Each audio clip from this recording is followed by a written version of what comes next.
Hi YouTube, it's Kathy, and today I'm here for another round of 5 bookish questions. This is a fun collab idea I came up with my friend Eric over at Break Even Books, where you provide the other person with 5 bookish questions. I usually do mine off the top of my head completely randomly, and then they do the same, so you have no idea what type of questions are going to be asked, and then you do a collaboration video. This week I'm collaborating with Lexy, who I met through the BookTube weekly Facebook group, and I haven't heard these questions yet. I love going into these without knowing what the person's asking me and just coming up with my answers on the fly. So let's see what she sent me. Hello Kathy, thank you so much for having me on this episode of 5 Bookish Questions. For those of you who don't know me, my name is Lexy and my channel here on YouTube is LexyReads. 3 interesting facts about me are that I'm 24 years old, I'm from Sydney, Australia, and I absolutely love to read YA. I also love getting to meet new people who also enjoy books, so I thought this was a fabulous idea and I'm so thankful to be here. Now, I haven't looked at the questions that you've sent me, so hopefully we haven't doubled up on anything. But without further ado, let's jump straight into the questions. Question number 1. Is there a standalone or a series that you believe is way too overhyped and gets a lot more popularity than it deserves? I absolutely love hearing controversial opinions, so this question I'm really looking forward to seeing your answer. I mean, of course, the standard answer here is the Twilight series, because obviously we shouldn't be celebrating this series whatsoever. I've also never read it. I've actually only ever read the 3rd chapter of the first book, because that was part of a collaboration I did with some friends at VidCon years ago, so I will link that down below. But it's so overhyped. People are excited that a new book came out from Edward's perspective. It's racist and harmful, and there's so much commentary on the internet about that, but people still have this nostalgia for it, and it's just like, or you could read something that's not harmful. Also, the 1 chapter I did read wasn't very good, so I don't know why people liked it, but that's a whole other story. Question number 2.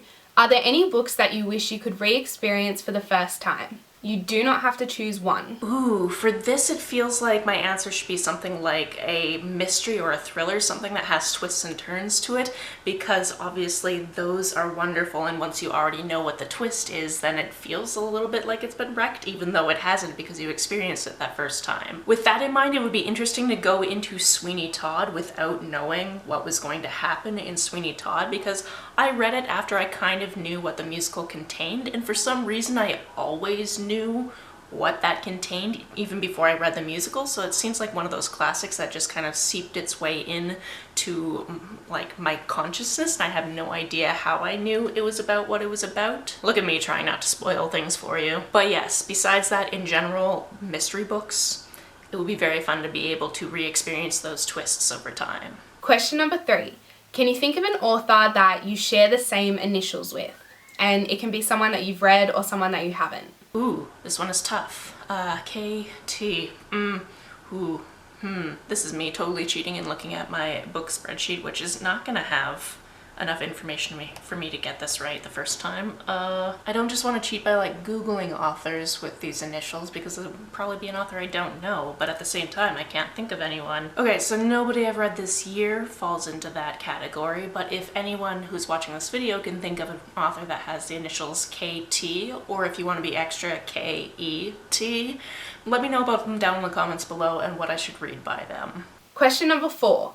Do you tend to prefer character-driven books or plot-driven books? Or does it really just depend on the book itself? I'm definitely one of those people that gives a cop-out answer and says it depends on the book, and I don't feel like it's actually a cop-out, but it always feels like when you're trying to pick between either and or, and you're kind of in the middle, you're sort of cheating on the answer, but no. I find that if it's a plot-driven book, I have to really be caring about what's happening in the plot, and I don't care as much about the characters, and then vice versa. If it's a character-driven book, I have to really like the characters, or else I'm going to care about the fact that there's not much plot. Basically, take whichever element is more prominent, and I have to enjoy that element to be able to enjoy the book. And question number 5 is, what is your all-time favorite book quote? All-time favorite book quote? Oh no, what have you done to me, Lexy? I'm so bad at picking favorites just in general, and then trying to think of like a whole long-ass book quote. Ooh. Instead of overanalyzing this and sitting here forever trying to think of one, I'm just going to talk about a book opening that I actually remember, because it's not something I tend to memorize. And that's, "The man in black fled across the desert and the gunslinger followed.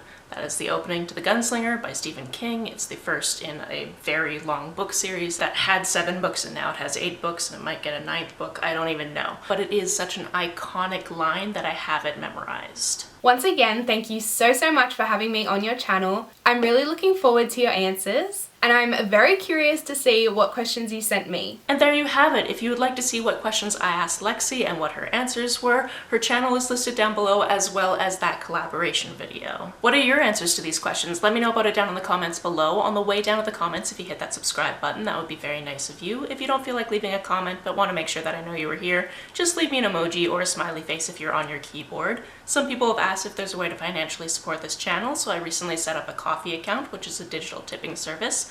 That is linked down below, as well as my PayPal and my Amazon wishlist in case you want to send me a book. You can like and share this as you see fit, and I will see you very soon. Bye!